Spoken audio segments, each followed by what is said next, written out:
Selamat sahabat adik-adik, bagaimana kabarnya?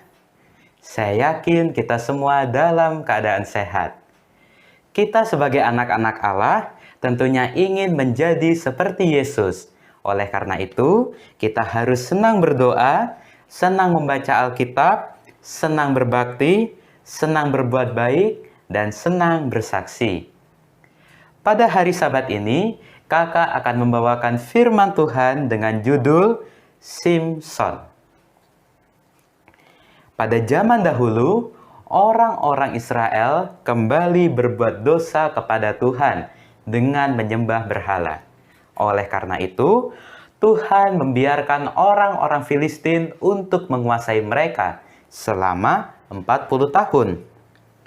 Di perbatasan negeri yang berbukit, terdapat satu kota, yaitu kota Sora. Dan di tempat ini tinggallah satu keluarga, yaitu keluarga Manoah. Keluarga ini berasal dari suku bangsa Dan. Dan keluarga ini adalah keluarga yang tetap setia kepada Tuhan di tengah-tengah situasi pada saat itu. Pada suatu hari, malaikat Tuhan menampakkan diri kepada keluarga tersebut dan berkata bahwa keluarga ini akan mendapatkan seorang putra, dan putra tersebut akan dipakai oleh Tuhan untuk melepaskan bangsa Israel. Dan malaikat itu juga memberikan kepada keluarga Manoah petunjuk bagaimana kebiasaan-kebiasaan hidup putranya dan bagaimana cara untuk merawat putranya. Dan dengan tambahan, malaikat tersebut memberitahu bahwa nanti kalau anak-anaknya itu sudah lahir, rambutnya jangan dipotong karena anak tersebut harus diserahkan kepada Tuhan sebagai seorang nasir sejak lahirnya.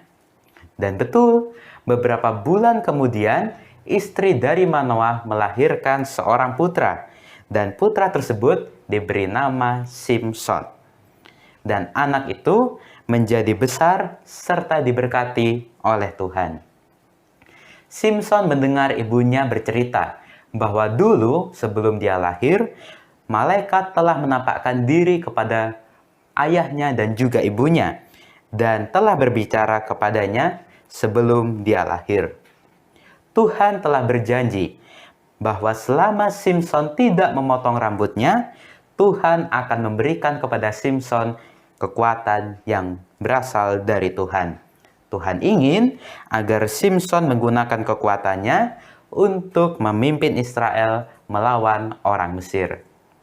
Tetapi ketika Simson sudah dewasa, dia tidak mengikuti perintah-perintah Tuhan. Tetapi walaupun Simson tidak mengikuti perintah Tuhan, Tuhan tetap menyertai Simson dan tetap bersama Simson dan tetap memakai Simson untuk bekerja menjatuhkan orang Filistin. Suatu hari, Simson pergi ke kota Filistin dan di sana terdapat satu daerah, yaitu daerah Gaza, untuk menemui seorang wanita di sana. Dan sekarang, Simson terperangkap di rumah wanita tersebut. Pada saat tengah malam, beberapa pria berbisik dari luar rumah. Mereka berkata, "Rumah itu kita kepung. Kita akan membunuhnya saat fajar." Tetapi karena Simson kuat, Simson berlari dan juga pergi keluar kota. Dan di sana terdapat satu gerbang yang sangat besar. Tetapi karena Simson kuat, Simson ambil saja gerbang tersebut, diangkatnya dan ditaruh di atas pundaknya. Kemudian Simson berhasil melarikan diri. Dan tidak lama setelah melarikan diri dari Gaza, Simson pergi menemui seorang wanita Filistin bernama Delila. Dan ketika para pemimpin orang Filistin mengetahui bahwa Simson bersama Delila, mereka berkata kepada Delila, dan mereka berjanji bahwa kami akan memberimu banyak uang jika kamu mengetahui apa sih rahasia kekuatan Simson. 3 kali Delila memohon Simson untuk menceritakan rahasianya. Dan juga 3 kali dia berbohong. 3 3 kali juga Delila mengikat Simson lalu memanggilnya, "Simson, orang Filistin menyerangmu." 3 kali pula Simson dapat melepaskan diri dengan mudah. Walaupun dia diikat dengan kuat, tetapi karena dirinya sangat kuat, dia dengan mudah saja melepaskan ikatan tersebut. Setiap hari Delila memohon kepada Simson untuk menceritakan apa rahasia kekuatan dari Simson. Berkali-kali Delila memohon kepada Simson agar Simson menceritakan rahasia kekuatannya. Karena Simson sudah mendengar beberapa kali Delila memohon kepadanya, dia akhirnya bosan juga mendengar permohonan Delila tersebut. Dan akhirnya Simson memberitahu apa rahasia kekuatannya. Simson berkata, "Jika rambut di kepalaku ini dicukur, maka aku akan menjadi lemah." Dan pada malam itu juga, setelah Delila mendengar rahasia kekuatannya, ketika Simson tidur, dicukurlah rambut Simson ini. Dan kemudian Delila kembali berteriak, "Simson, orang Filistin menyerangmu." Kali ini, Simson tidak dapat melepaskan diri karena dia telah dipotong rambutnya, dan oleh karena itu, dia telah kehilangan kekuatannya. Dan Tuhan juga telah meninggalkannya pada saat itu juga. Maka orang-orang Filistin dengan cepat menangkap Simson, dan dia dicungkil biji matanya oleh orang-orang Filistin. Dan orang-orang Filistin membawa Simson ke Gaza dan mengikat dia dengan 2 rantai tembaga, lalu memasukkannya ke dalam penjara. Di dalam penjara, Simson bekerja untuk menggiling. Dan dalam penderitaan dan kehinaan, akhirnya Simson menyadari bahwa kelemahannya telah ditunjukkan pada saat itu. Dan akhirnya Simson bertobat. Dan pada saat itu, rambutnya kembali mulai tumbuh. Beberapa waktu, orang-orang Filistin merayakan satu perayaan karena mereka berhasil menangkap satu musuh mereka, yaitu Simson. Orang-orang Filistin mengadakan pesta di sebuah kuil untuk berhala mereka, yaitu Dagon. Dan mereka merayakan penangkapan Simson. Selama perayaan, Simson dibawa dari penjara dan hadir bersama-sama di perayaan tersebut. Dan orang-orang mengolok-olok serta menghina Simson. "Ya, Simson udah tidak ada kekuatannya lagi. Ya, Simson udah lemah. Dia tidak kuat seperti dulu lagi." Tetapi ketika orang-orang mengolok-olok serta menghina Simson, Simson berkata kepada orang yang membawa Simson, karena matanya itu buta, akhirnya Simson harus dituntun oleh seorang laki-laki.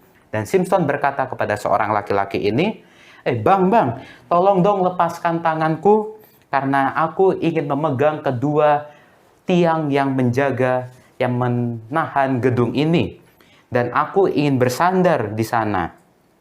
Dan setelah seorang laki-laki yang menuntun Simson ini membawa kepada Simson untuk berdiri di tiang-tiang penyangga gedung tersebut, Simson berseru kepada Tuhan, "Ya Tuhan Allah, ingatlah kiranya kepadaku dan buatlah aku kuat.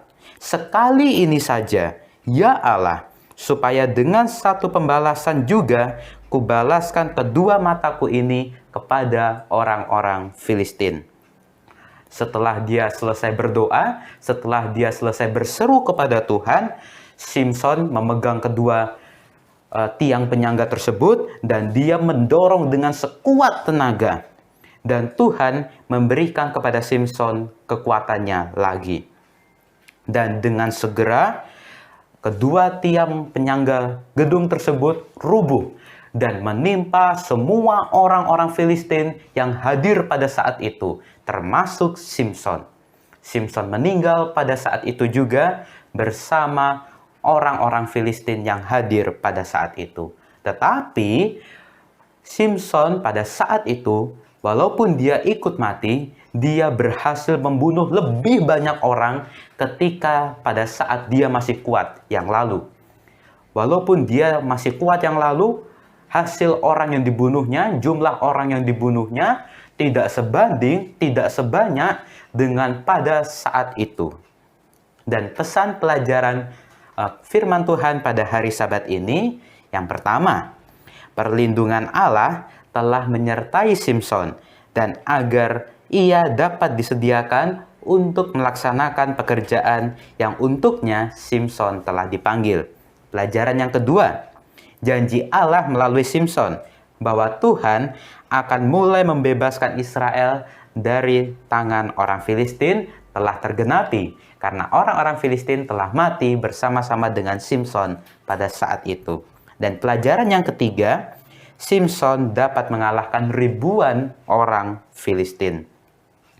Apa pelajaran atau aplikasi bagi kita pada saat ini? Adik-adikku, yang pertama, kita juga harus setia, mengasihi, dan takut kepada Tuhan.